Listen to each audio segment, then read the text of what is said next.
Hello to everyone. I want to thank you for your participation in this fourth of a series of 5 discussions on cultural heritage in crisis. The initiative on religion, law and diplomacy at the Fletcher School of Law and Diplomacy at Tufts University and Foreign Affairs Institute of Greece are organizing this series of conversation to explore the current condition of cultural heritage in crisis. Framing within the context of the COVID-19 pandemic, the conversation series brings together cultural heritage experts, policymakers, practitioners, and influencers to share knowledge, experiences, and recommendations about sustainable cultural heritage practices at a moment of great risk and at a time of renewed possibility. The first conversation of this series was about why does cultural heritage matter for humanity? And the participants were Dr. Bonnie Doherty from Harvard Law School, who is specialized in world heritage and armed conflict, and Dr. Marios Notas, head of the European Communication Institute based in Athens, Greece. Moderator was Dr. Elizabeth Prodromou from Tufts University, a major pillar of this effort. And at this point, I would like to thank her again, and her team, of course, Cecilia Rosman, François Vin, and Brad Macomber, for all of their efforts to the realization of this event. Also, from the Greek side, Reverend Aristarchos Grekas, and last but not least, Areti Tsoukalas. Without her, everything will be much more difficult for me on this. The second conversation was about public-private partnerships, social impact investing, and cultural heritage preservation.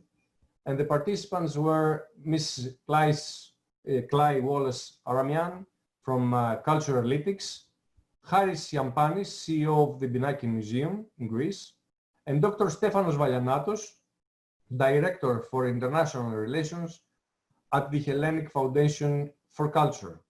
The third was about religious cooperation and cultural heritage sustainability. The participants were His Eminence Archbishop Elpidophoros of America, Mrs. Tess Davis, the Executive Director of Antiquities Coalition, and Mazen Karam, the CEO of Bethlehem Development Foundation. Today, we will discuss cultural heritage and diplomacy. We have with us Professor of International Relations at the Kadir University of Turkey, Dr. Dimitri Triantafyllou, and Dr. Tim Winters, Professor of Cultural Heritage Studies in the University of Western Australia. Also, Mr. Konstantinos Vlasis, Deputy Minister of the Hellenic Ministry of Foreign Affairs, will give us his views in a recorded video message, as will also do Dr. Athanasios Dimopoulos, Rector of the National Kapodistrian University of Athens.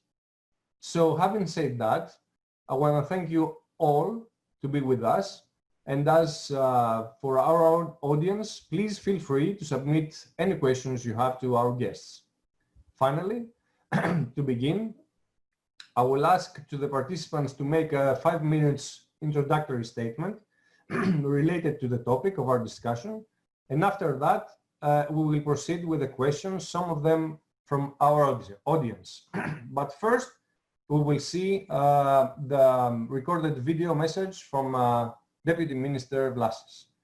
Thank you, and in a few minutes we'll be with you again. Esteemed professors, dear participants, it is a pleasure to address this conversation series on cultural heritage, co-organized by the Initiative on Religion, Law and Diplomacy at the Fletcher School, Tufts University, and the Foreign Affairs Institute. During this time of crisis, it is more vital than ever to discuss and explore new ideas on how to effectively protect and preserve cultural heritage as part of our identity, as part of our humanity. Greece has always attached great importance to religious and cultural diplomacy. These invaluable foreign policy tools that constitute the so-called soft diplomacy contribute greatly in achieving peace and reconciliation in our modern globalized environment. They bridge differences among states, facilitate dialogue and mutual understanding, and open new, unexplored channels of communication.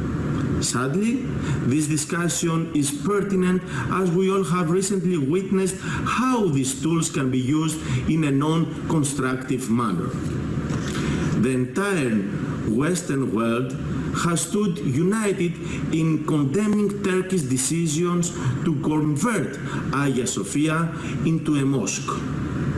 By limiting the access 85 years after its transformation to a museum, Turkey is blatantly disrespecting the monument's ecumenical character and global significance as a UNESCO World Heritage Site.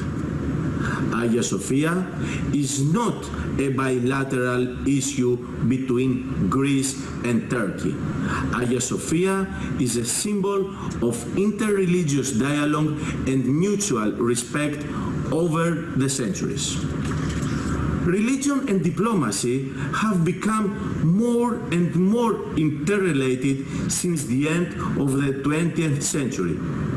Religion has emerged as the key towards tolerance and respect among diverse people in today's world, in the changing nature of modern conflict. Greece has placed religious diplomacy high on its agenda, not only by joining recent initiatives such as the International Religious Freedom Alliance, a United States-led initiative in 2019, but also by hosting two international conferences on religious and cultural pluralism and peaceful coexistence in the Middle East. By taking the lead and bringing together ministers and religious leaders from a turbulent region, we aspired in creating a platform for dialogue and networking among different religions and cultural communities. In the field of cultural diplomacy, the Greek Ministry of Foreign Affairs engages also with other partners through educational and cultural programs which are organized annually and host young people of Greek origin from all over the world, giving them a unique chance to connect with their roots. In Greece, we say that culture and tourism is our heavy industry. Our cultural footprint is huge, and we feel the pride but also the responsibility that comes with it. Additionally, during the recent COVID-19 lockdown, we have launched an online platform called Στα Ελληνικά, in cooperation with Center of Hellenic Studies at Simon Fraser University and the generous support of Stavros Niarchos Foundation, which offers the opportunity for young people, young Greeks living abroad, to learn the language, culture, and mythology of their motherland. Furthermore, a series of cultural events in an essential part of daily work of our embassies and consulates abroad, where we open our doors to the public to experience Greece, its past and present through art, science and gastronomy. Greece has always borne the heavy title of being one of the cradles of civilization. It is the birthplace of the Olympic Games and the marathon race, events that have endured through time, have taken a global dimension and inspire to this day millions of people worldwide to the values of noble emulation and fair play. These two principles are a characteristic example of the universality and timelessness of the Hellenic heritage. Hence, our country is at the forefront of a number of initiatives in the field of preservation of cultural heritage, such as the triennial adoption by the United Nations General Assembly for a resolution against the illicit trafficking and the return of cultural property to its countries of origin. The protection of cultural heritage from climate changes is yet another field which we feel that needs to be broadly discussed and addressed as it concerns us all. On this note, I want to thank you once more for honoring me with your kind invitation. It was a pleasure to participate, even though through this videotaped message due to prior commitments. I am confident that the conversation series on cultural heritage will produce fruitful discussions and will yield significant as well as useful conclusions. Thank you very much.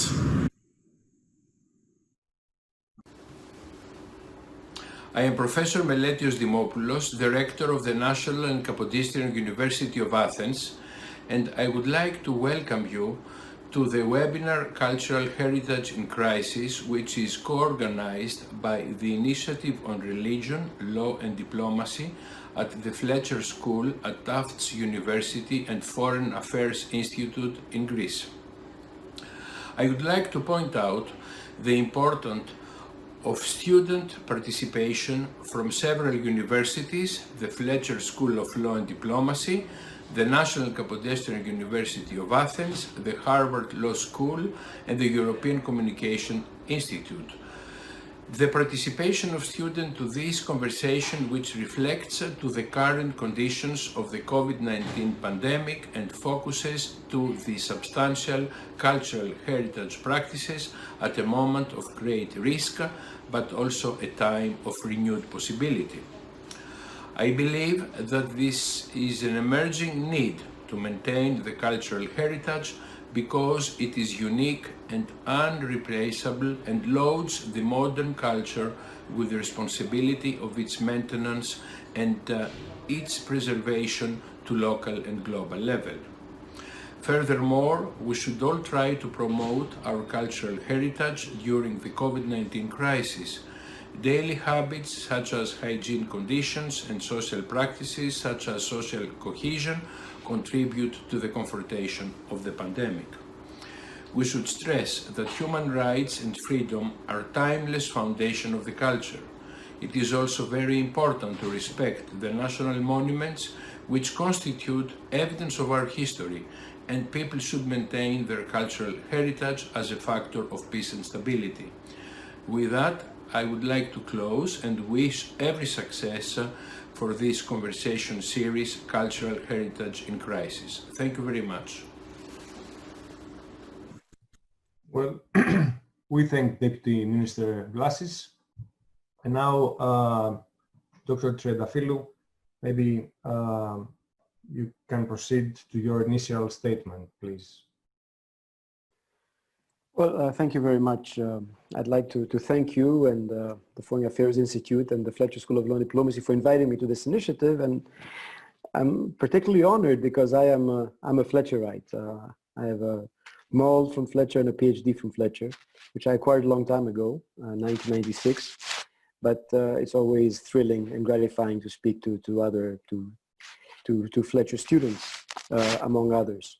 You know, this whole issue about culture is very interesting, and listen to the message by the Deputy Minister very carefully. And when you mentioned the Hagia Sophia, I should say that I happened to be there the Friday when the announcement was made, the court decision was taken about converting into a mosque, and then the presidential decree basically saying that it will become a mosque.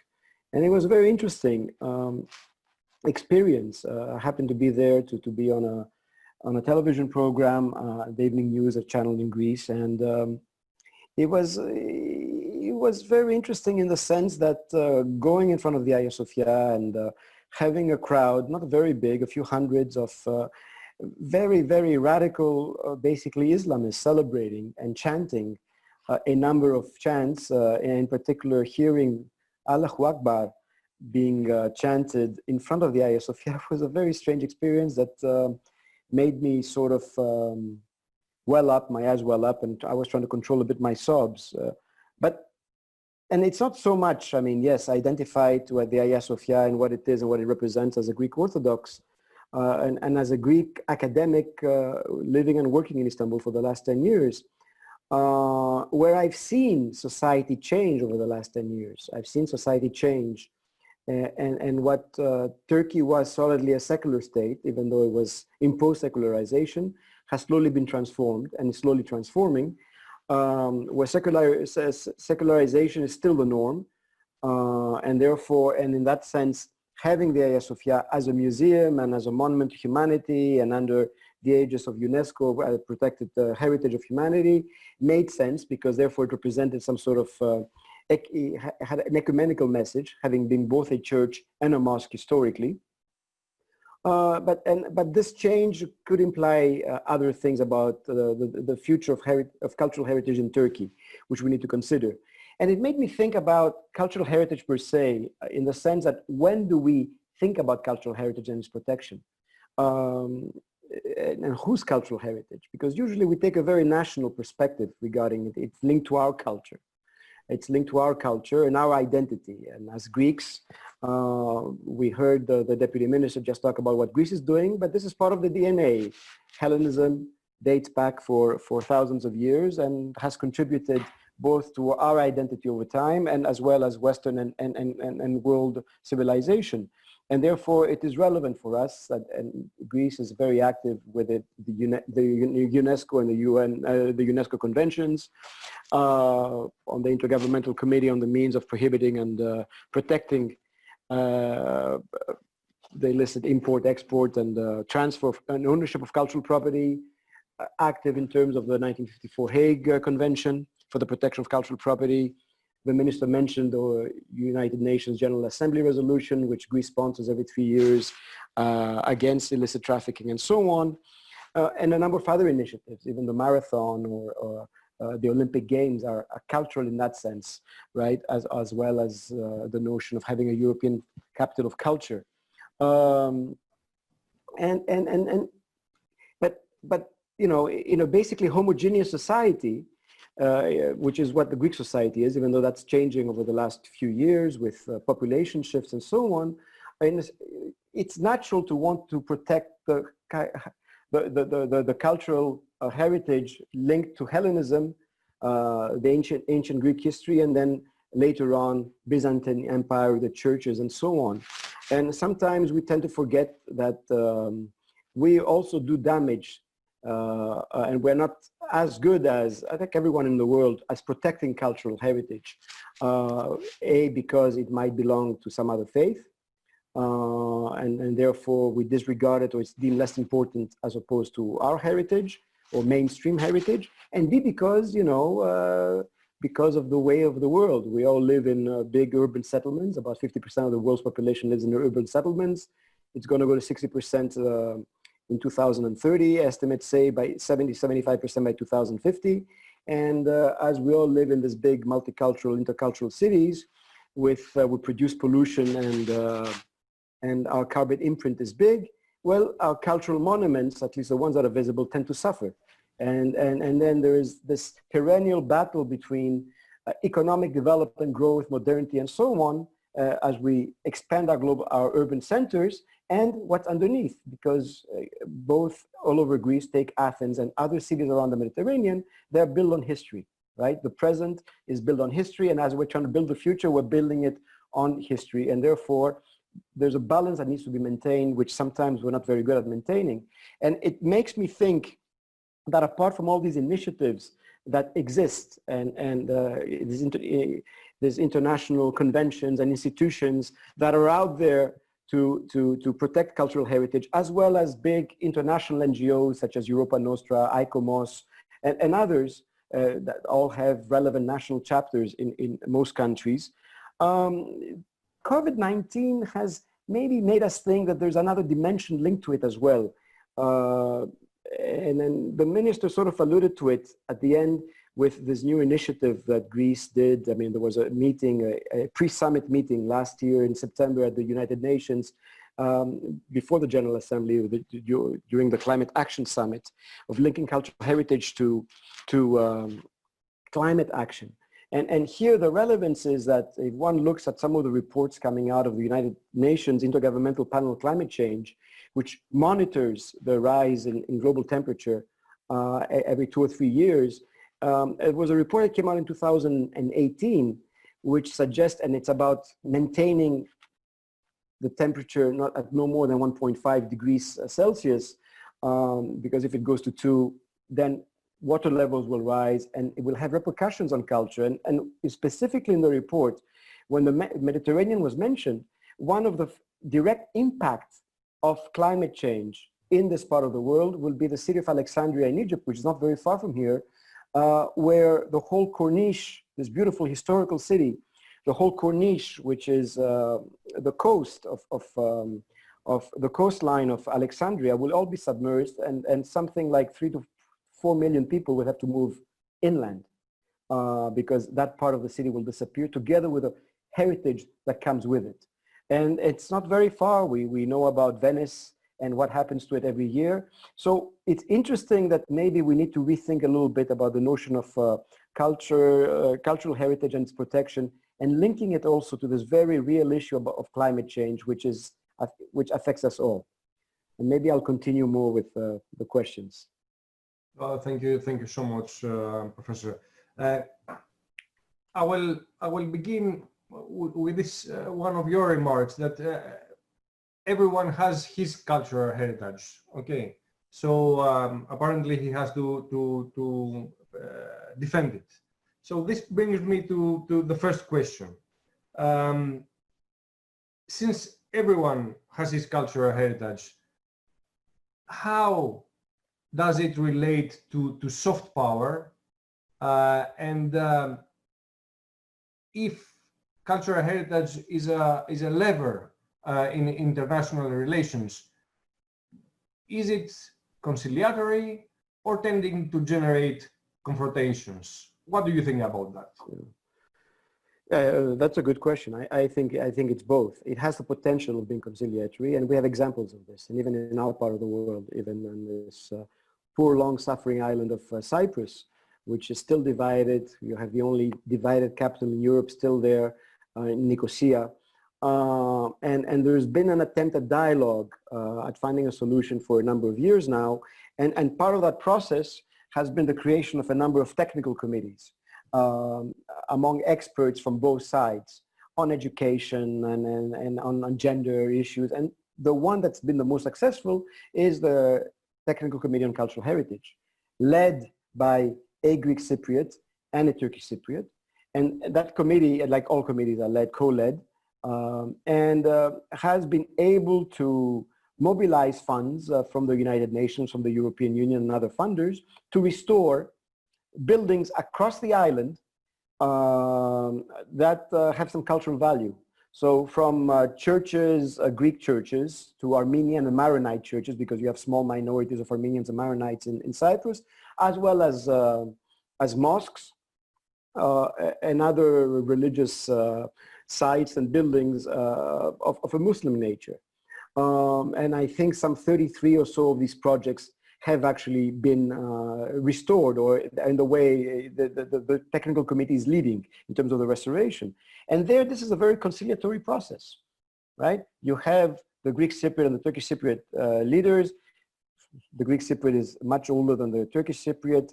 There's also a learning thing. I've heard the Turkish Cypriot co-head, Ali Tuncay, talk in the warmest terms in terms of what he is learning from his Greek Cypriot colleague, Takis Dimitriou, and how they work together at showing Cypriots of Greek and Turkish origin that you can work together even without a resolution to the Cyprus issue, and across generations as well.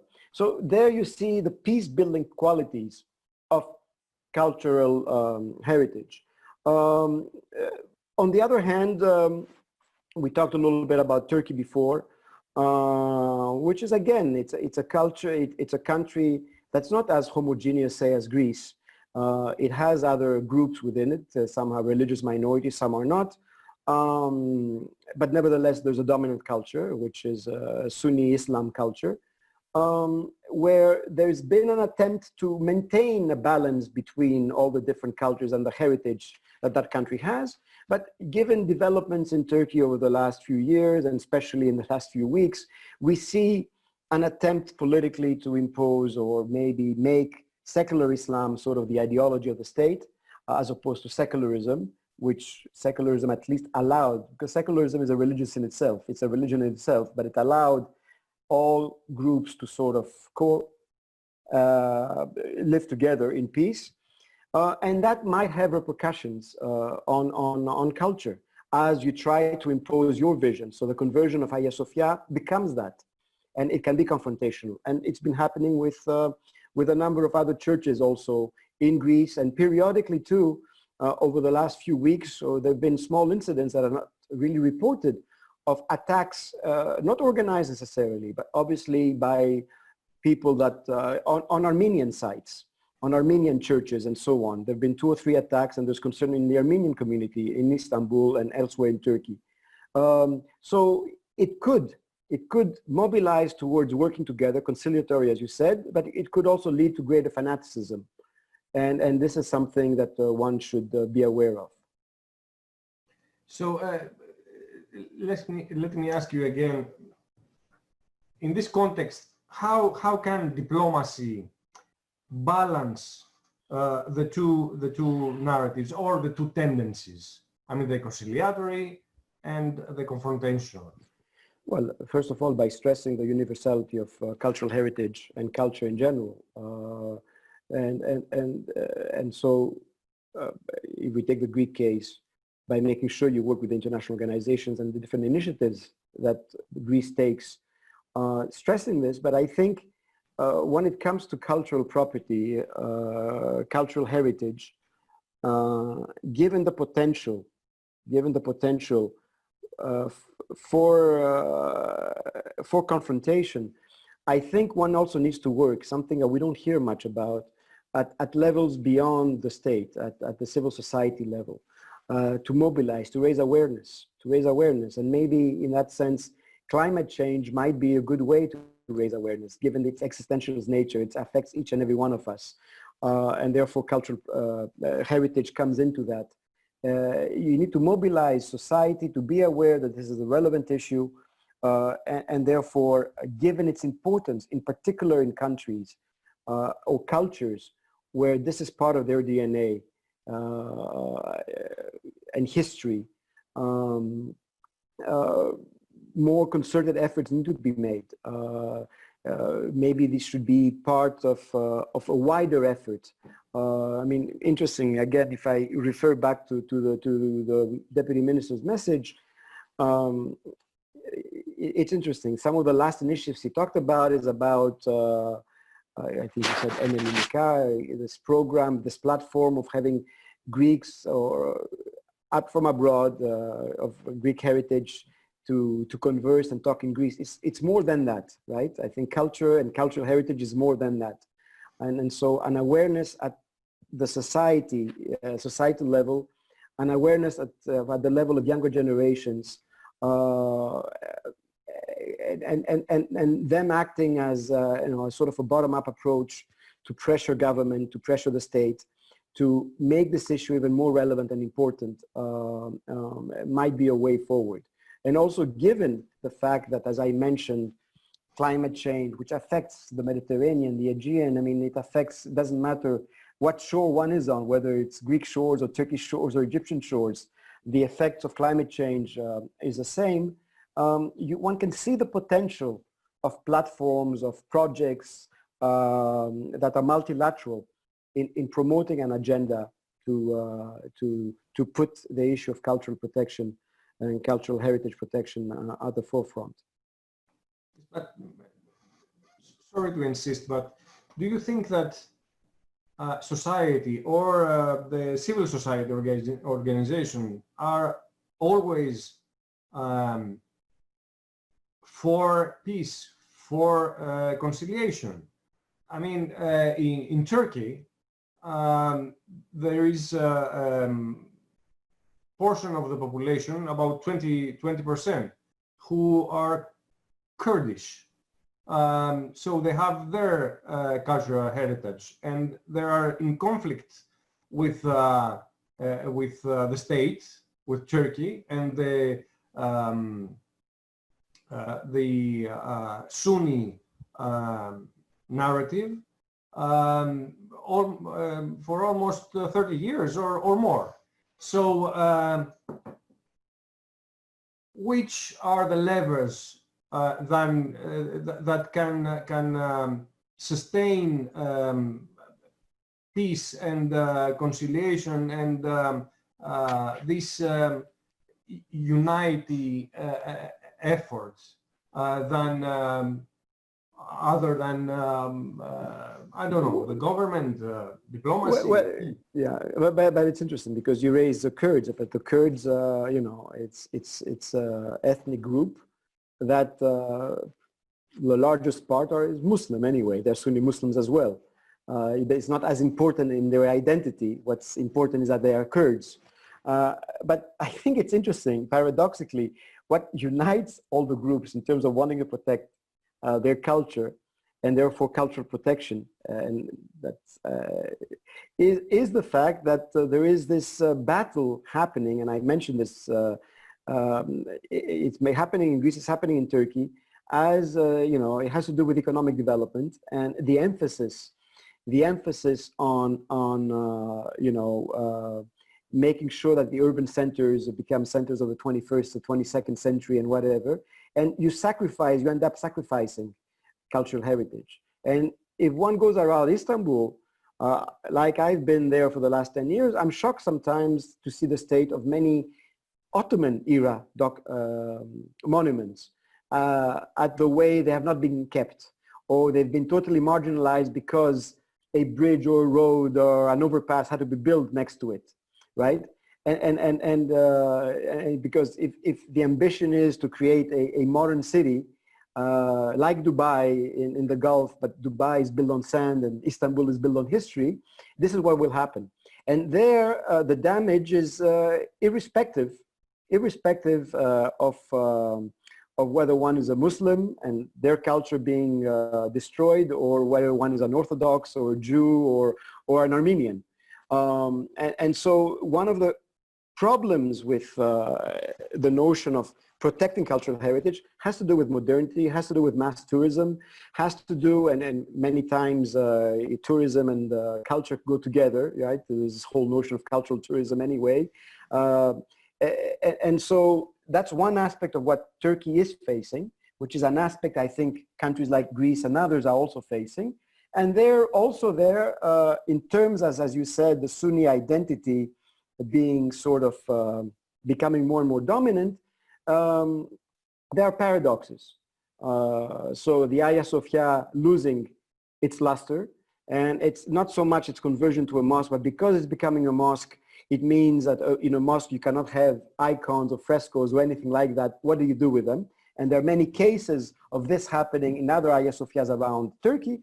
On the other hand, you have Panagia Soumela, the church of the Pontic Greeks in Trabzon, which Mass had started about 10 years ago there. For the last 3 years, it's been shut down because restoration work being done, and it's supposed to be reopened for Mass on the 15th of August, led by the Patriarch. And so there's a paradox there too. We shall see, but this is the reality of Turkey right now, right? And on the other hand, you also have, even though it's not as vocal a society as ours, you also have a number of not only experts in this field, in the field of cultural heritage, historians and others saying that, you know, we need to preserve what the country is about. But also, I think,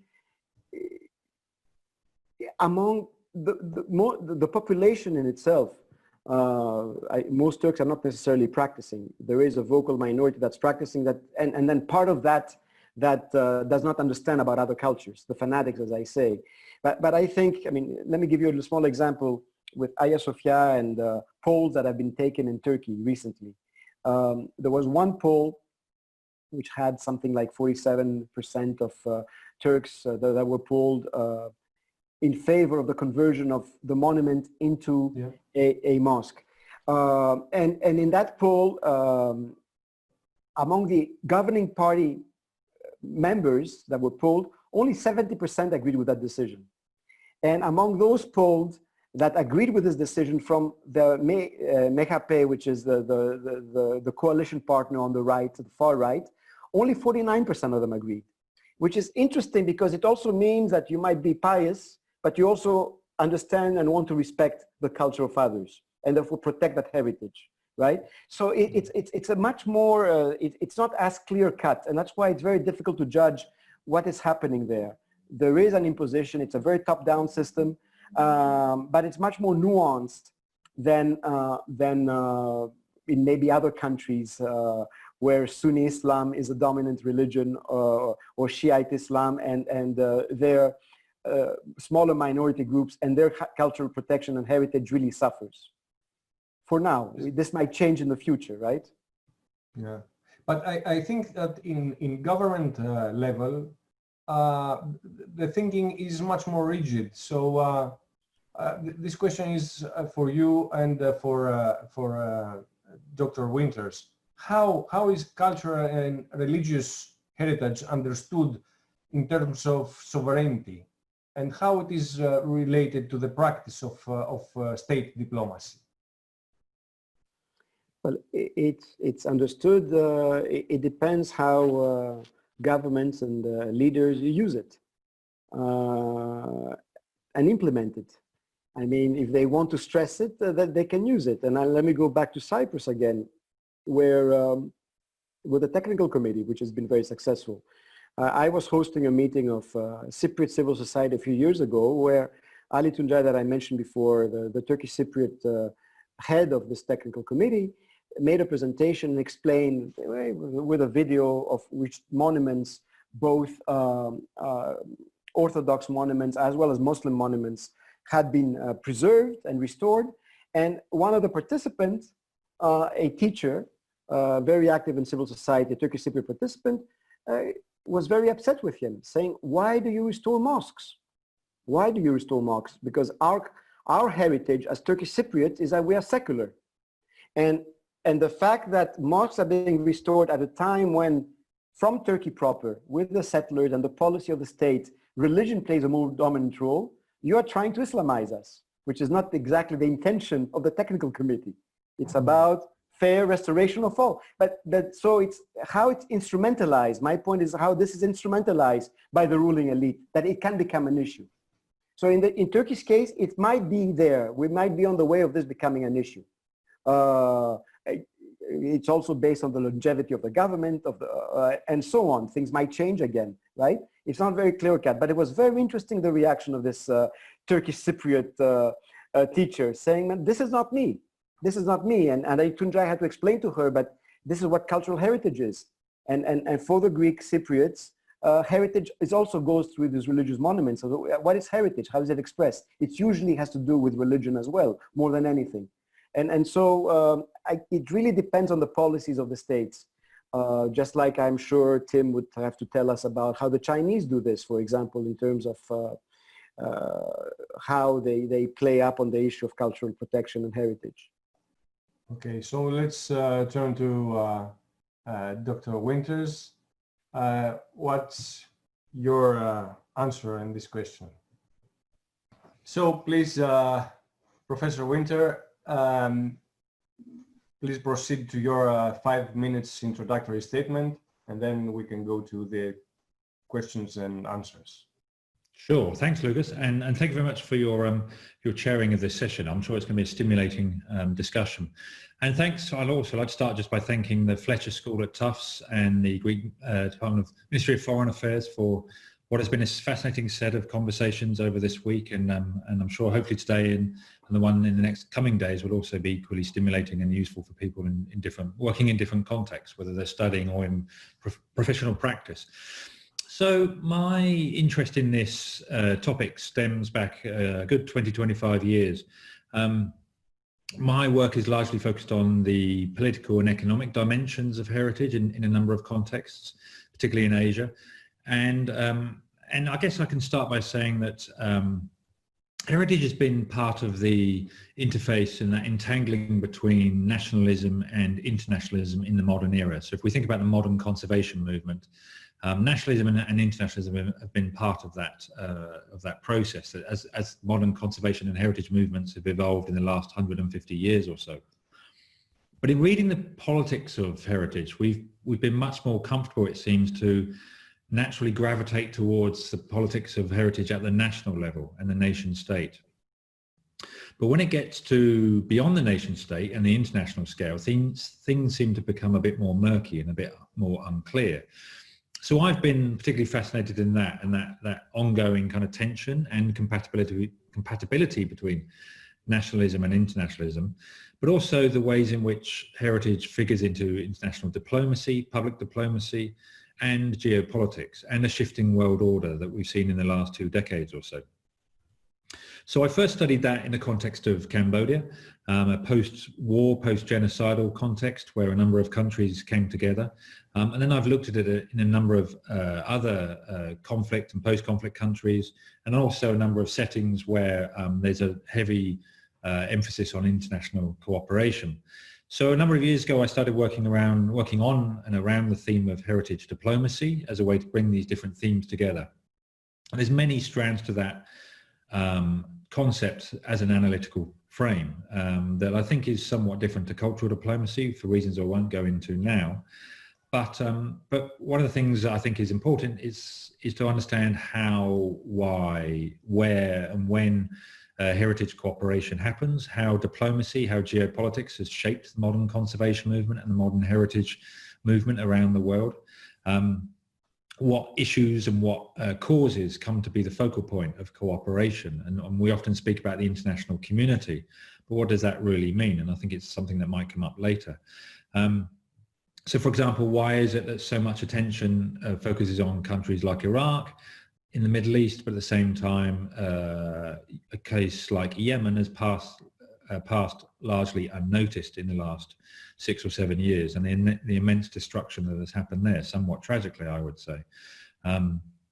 Doesn't seem to be in the attention of much international heritage or conservation agencies, and I think there's diplomatic, geopolitical reasons why that has been the case. We might also ask, for example, why and in what ways does international cooperation around heritage and the diplomatic dimensions of it unwittingly advance forms of nationalism, which is seems to be a growing problem in contemporary affairs today. How does it also advance abusive forms of cultural power against minority cultures and minority groups in different countries? And I've seen that over a number of countries and a number of contexts over the years.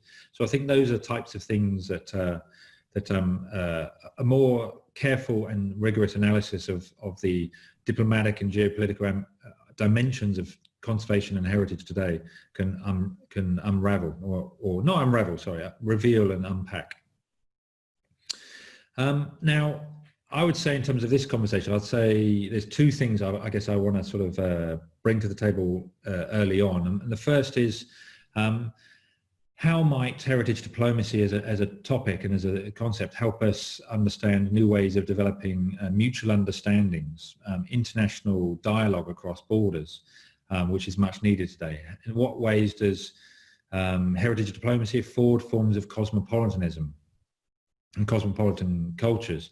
There's an emphasis that seems to be happening in a number of agencies and governments around the world towards a discourse of shared heritage and cultural roots. What are the new possibilities of that language that's been in place for a number of years but seems to be gaining momentum in different situations and contexts today? So those are optimistic possibilities for the future, but at the same time we also need to be attentive towards the ways in which heritage is fast becoming a tool within foreign policy contexts, and for particularly within states with expansionist ambitions, and we're seeing that in a number of contexts, particularly in Asia, where we have some rising powers, notably India and China, but also closer to your region in Turkey, where there's middle powers that are certainly using, and Iran and Saudi Arabia, that are using culture, religion and heritage within their kind of regional aspirations for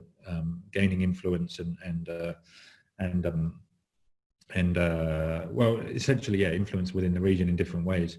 So I've been working on that around the idea of geocultural power, which is hopefully something we might get into in the discussion, and in particular in the context of China's Belt and Road Initiative, which has been branded and framed as a revival of the Silk Roads for the 21st century. Most immediately, I think, in the context of this conversation, what we're seeing is a dialogue between Greece and China, for example, that's being articulated around Silk Road and maritime Silk Road histories, which brings to the fore ideas about civilizational histories and connectivities, which is a fascinating shift in the discourse of heritage. And we have good reasons to be optimistic about that, but there's also some challenges there, I think, around the ways in which states are co-opting those histories and those ideas of culture and connectivity. So I'll leave it there, but hopefully that gives us, gives you a sense of what I've been working on and how I can contribute to this discussion. Thank you very much. But let me insist a little bit more on this notion of heritage diplomacy. Which are the tools of heritage diplomacy? Because it's a relatively new term.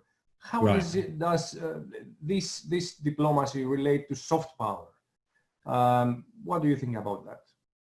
Yeah, I mean, that's a good question, and often it is seen as in terms of soft power. And I think, well, firstly, cultural diplomacy is often seen as a thing that governments do and agencies do. And non-state actors participate in.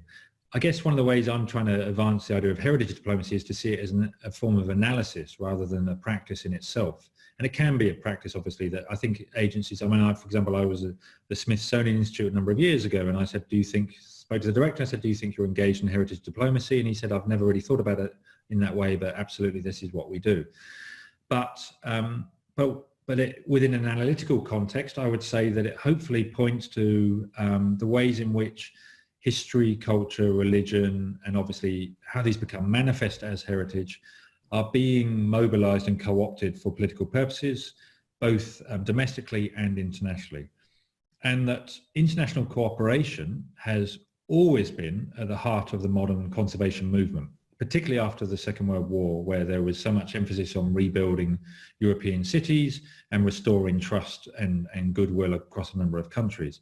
This was the foundations of UNESCO, and it remains so today, to build these international partnerships which suggest the benefits of harnessing trust and tolerance and respect and mutual dialogue.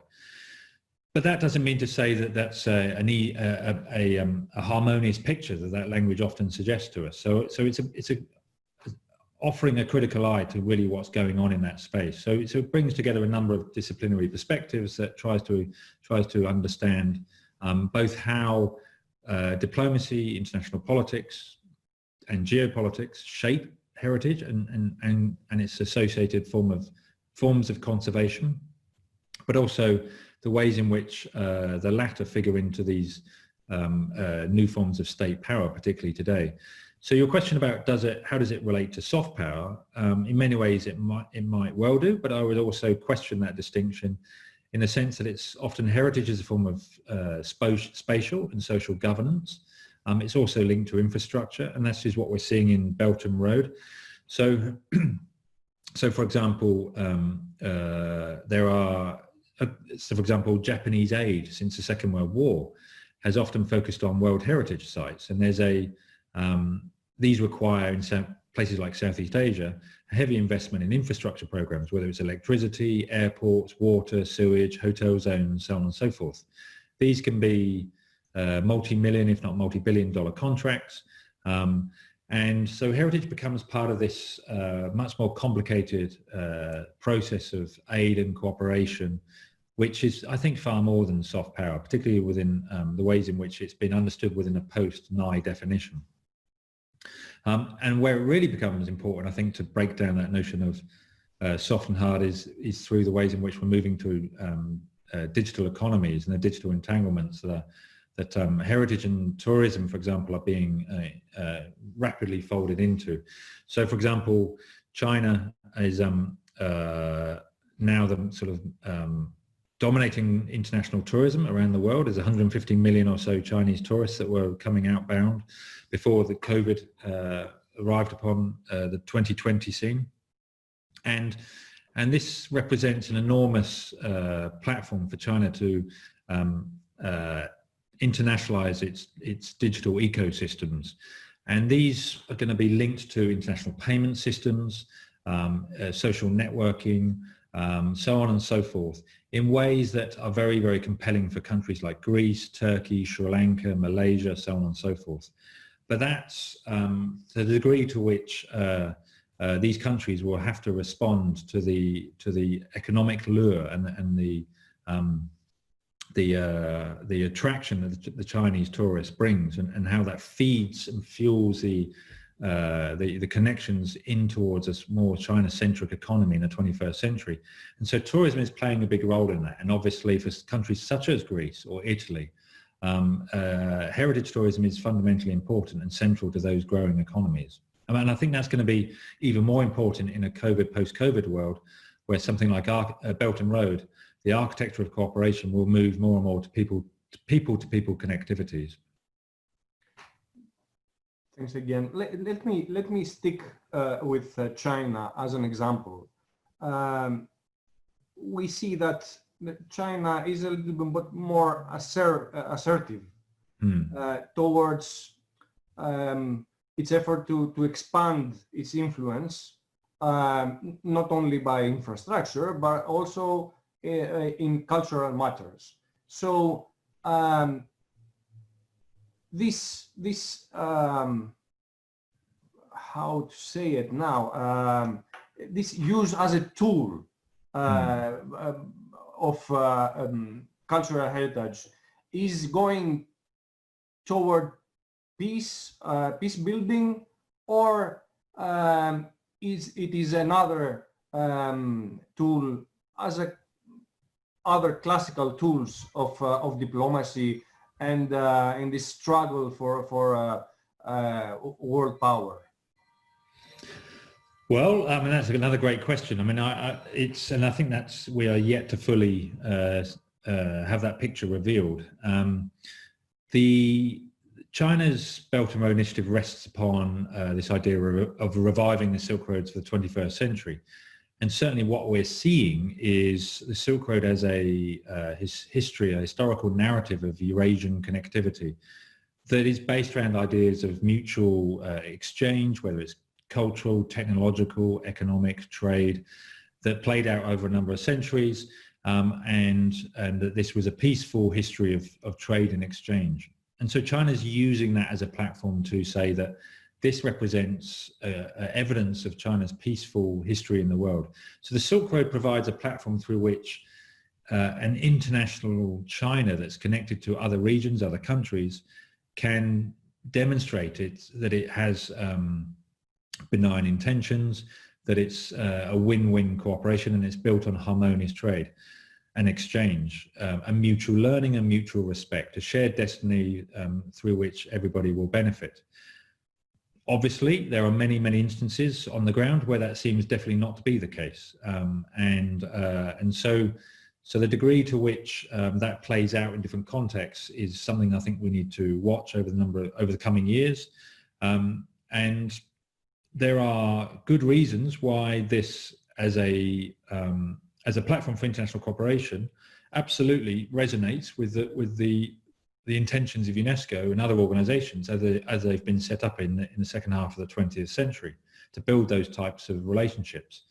But with one state leading it, particularly one, certainly the most powerful and influential in Asia today, that brings some very, very foreboding consequences potentially. So I think, yes, that's a trajectory that I think we need to monitor carefully. And I think there are many in China who are aware of that. within academia and within a number of cultural institutions that are aware of the need to tread carefully and to engage with their regional partners in a sensitive way. But it's definitely not always the case, and we're seeing the asymmetrical relationships of heritage that characterized international cooperation in the 20th century and the 19th century sort of playing out today within the Eurasian landscape of Belt and Road. So one more question for now. How do you see the world today from your experience and from your part of the world?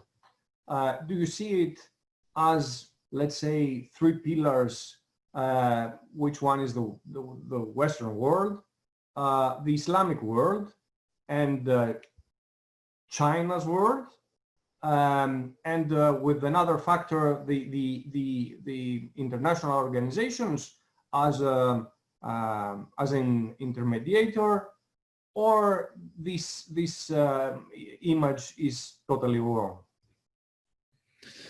Yeah, I mean, that's a complicated question, right? In terms of, I mean, I wouldn't necessarily. I mean, I think where is the West going in terms of both who's providing leadership in that and I mean, the 20th century was about US hegemony, rolling out ideas and geocultures such as democracy and development. The US seems to be retreating from that stage at present. Whether it will return to that, if Biden gets elected, we will see.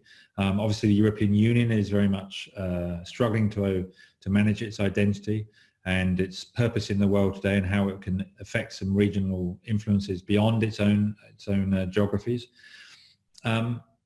In Asia, I think what we're seeing is China certainly doesn't have that region to itself. We've got India that is very much in competition as much as it is in collaboration with China.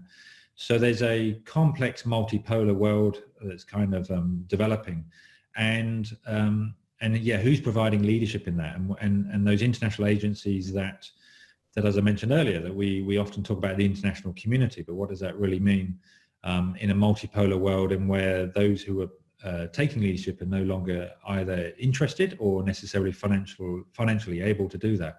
I mean, COVID is, I think a number of observers are suggesting East Asia might well be the long-term winner in the COVID epidemic future. And what will that mean in terms of international leadership across a number of public sectors? I think that's going to be an important issue to follow.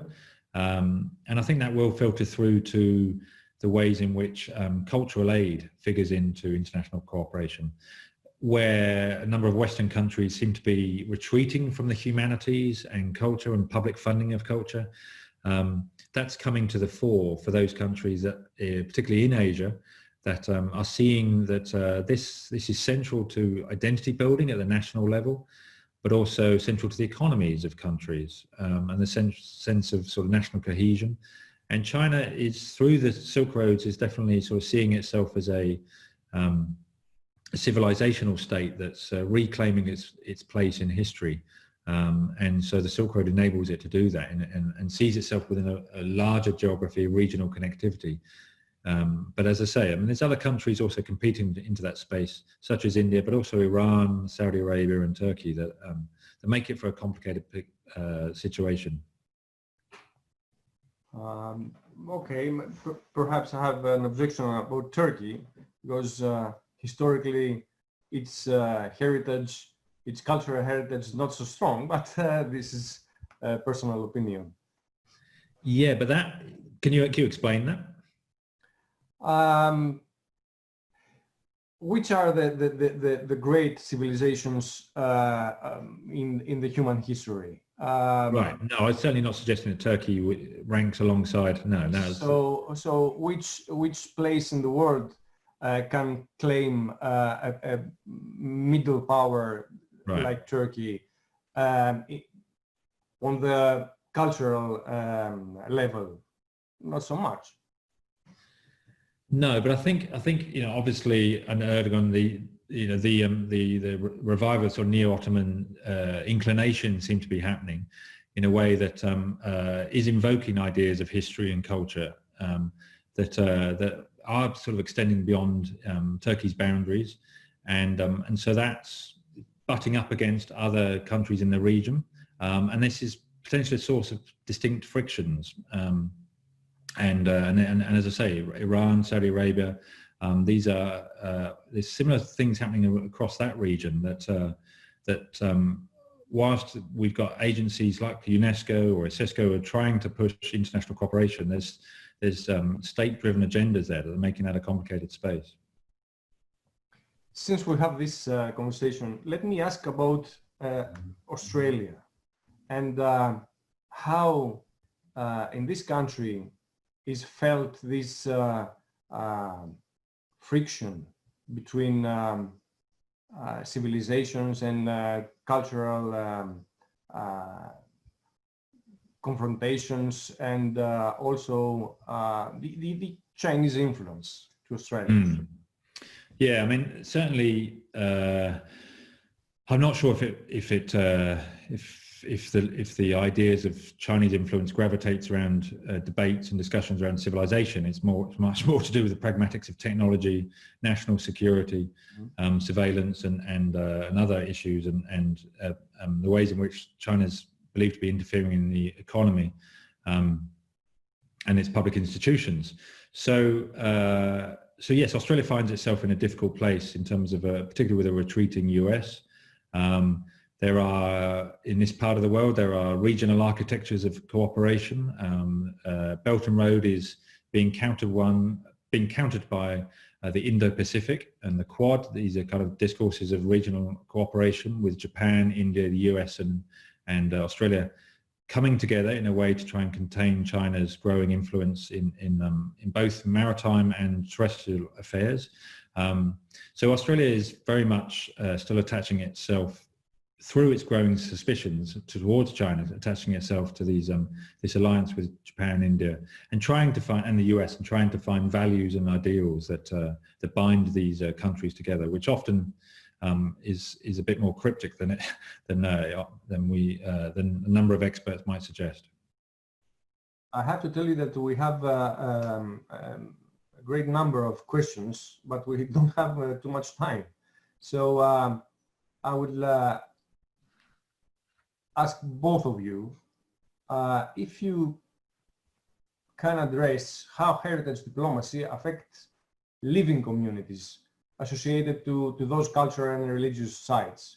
Can you give some positive and some negative examples on how heritage diplomacy is used for sustainability and remembrance versus cleansing and erasure? Let's begin with you, Dimitri.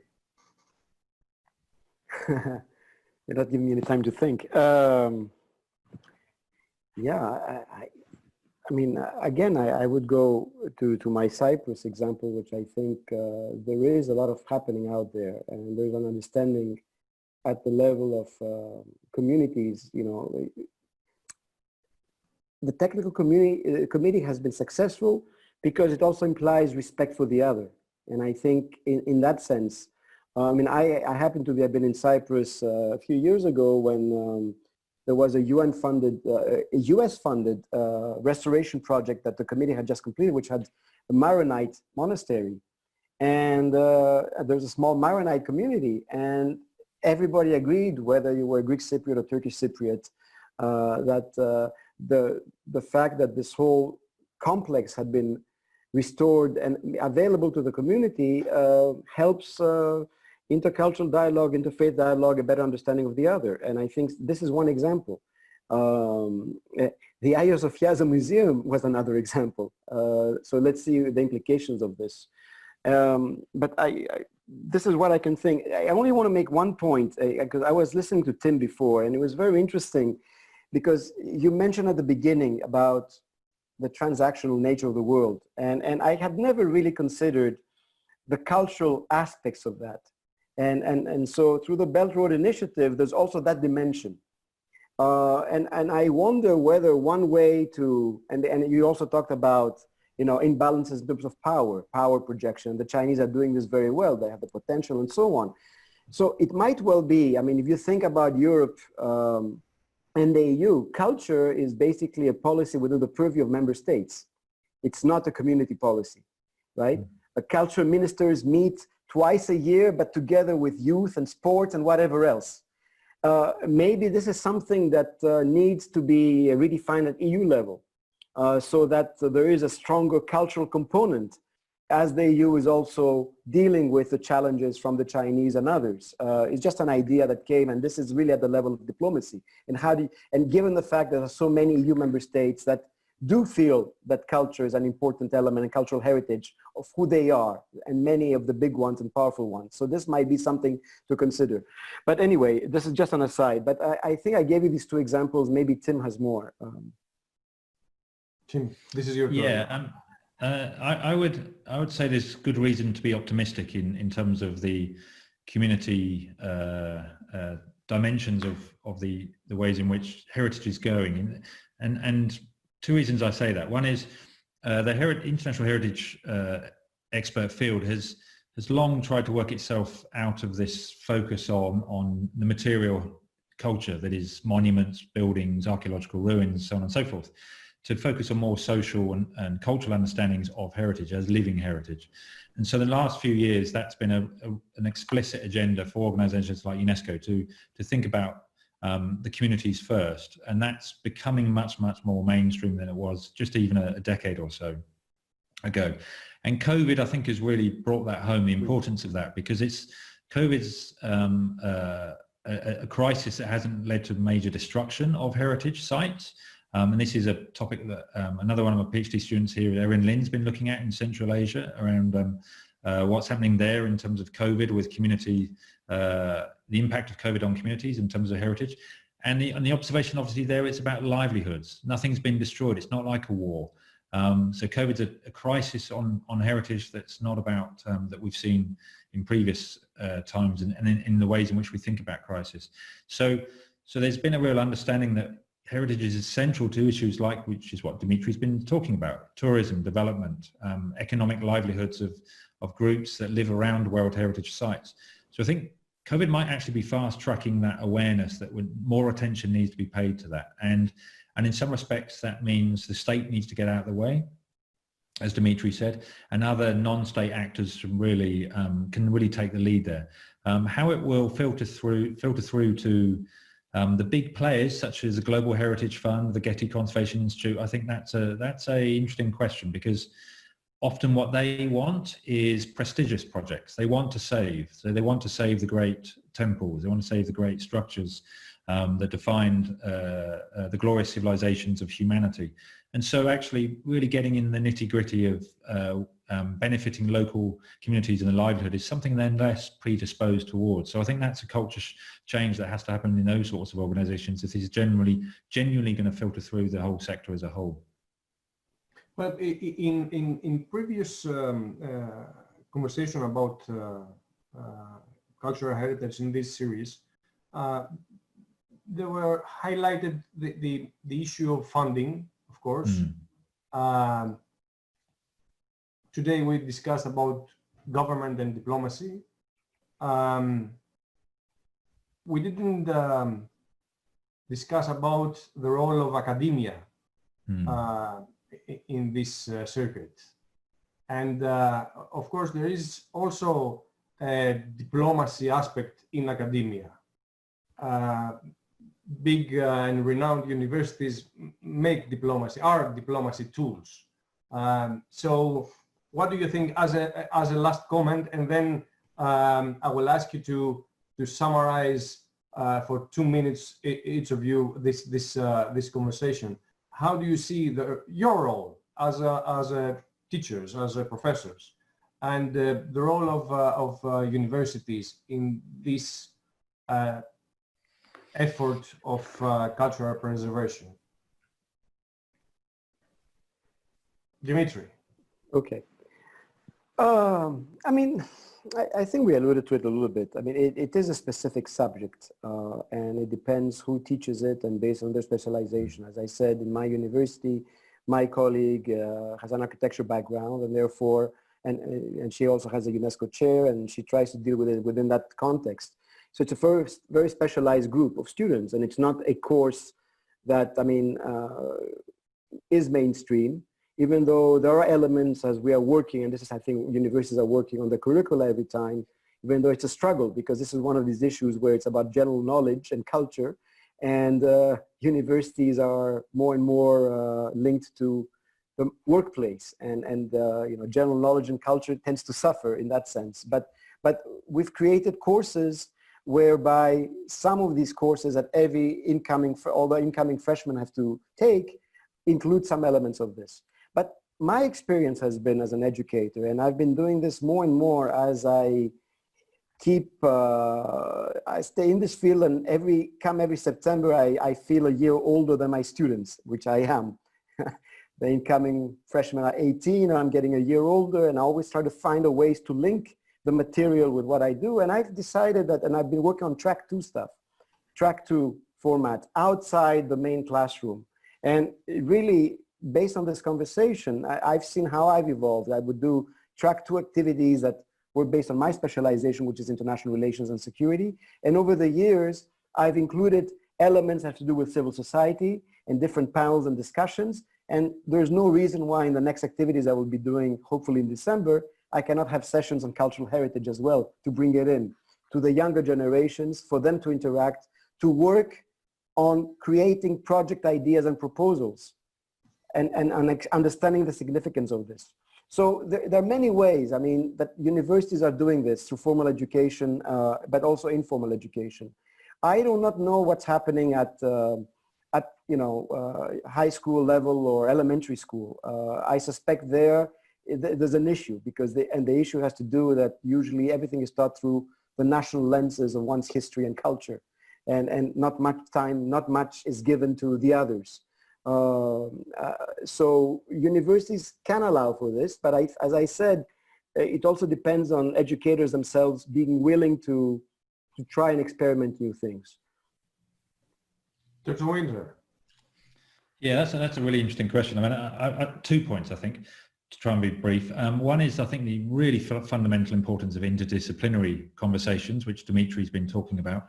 Get people out of their silos to become aware of the different skills that people can bring to the table. So I don't expect an archaeologist who's working on a particular site in northern Thailand to be an expert on geopolitics of the Belt and Road, but being slightly aware of what's going on might help them frame why certain funding's happening and why certain things are going on the ground. So those types of conversations are really important, and I think that's why the Fletcher School might be able to take some lead in that, in bringing some expertise from different areas together, and getting some awareness of how these issues around history, heritage, culture, religion figure into international affairs in a way that is not just about soft power. Look at maritime archaeology in the South China Sea, for example. This is not soft power stuff that's happening here. The second question, I think, is, you said, what's the role of experts and academics? Well, that's predicated on where we're looking in the world. So for example, in the Anglosphere, there's a culture and a history of academics being critical of the state. Academics often see their role as to criticize the government and state actors. Whereas in other parts of the world, the experts might be serving the state. So they're very cognizant of where funding's coming from and where they might get funding.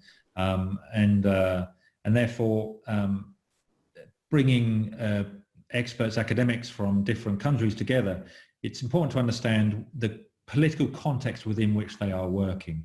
And so there's a movement of the Association of Critical Heritage Studies that often doesn't quite understand that the context where scholars in China and India and other countries are having to fit their work within quite a constrained environment. And that means their ability to be critical is often not so open and free as it might be in other countries. So that kind of international dialogue is we need to be sensitive to that, I think, and understanding where people are doing their work and how they're trying to contribute in that international space. Thank you. Unfortunately, our time is running over, so I will ask both of you to make 2 minutes conclusionary remarks, and then we will have to close this conversation. Please, Tim, let's begin with you this time. Oh, I was hoping Dimitri would go first.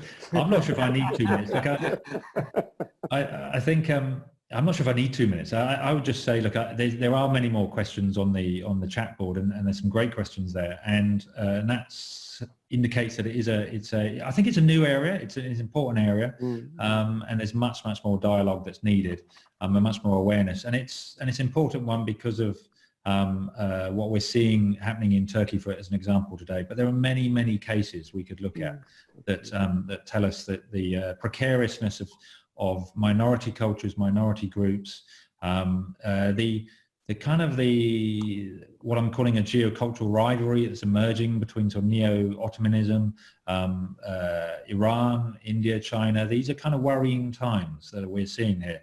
Huntington talked about the clash of civilizations in the 1990s. We're moving on, but we've moved on from that era that he was trying to map out. But there is something in the ways in which history and heritage are being used today that require some solid discussion. So I think any initiatives like this are really important and valuable going forward. Maybe we should repeat discussion like that to include all the questions that are unanswered yet. Dimitri, your final statement. Well, I don't think I have much to say. I mean, Tim has used very good words that we've discussed. Awareness is something that's necessary. So I think it's to need to raise awareness, one needs to move a little bit beyond the state level, and really have an impact on society. And if I link this to the question you had before that about education and universities, we can do things with, we have the ability to do things beyond the narrow confines of our universities by doing a lot of track to work to raise awareness of this issue and dialogue. And I think this is something to do with, we need to talk about. I like the living heritage notion, which is really what this is all about ultimately.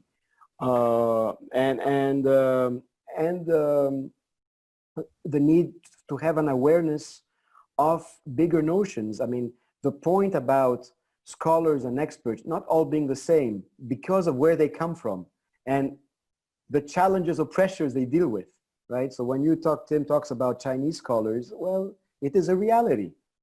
And therefore their perception, never mind how trained they are and how knowledgeable they are about the issues, they're not only their perceptions, but their end goal might be totally different than that of other scholars elsewhere. And so the power dynamics is also something to consider.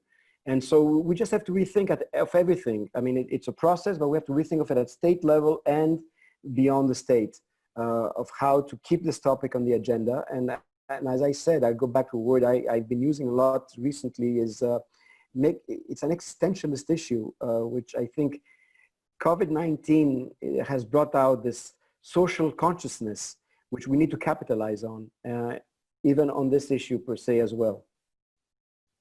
I totally agree. Well, thank you so much, both of you, for your time and your rich knowledge. Also, I want to thank Dr. Elizabeth Prodromou from Tufts University, her team, Sisi, Francois Brad, and also Reverend Aristarchos Grekas and Areti. Thank you all who you are listening, see us. Till the next time. Thank you. Thank you. Thank you.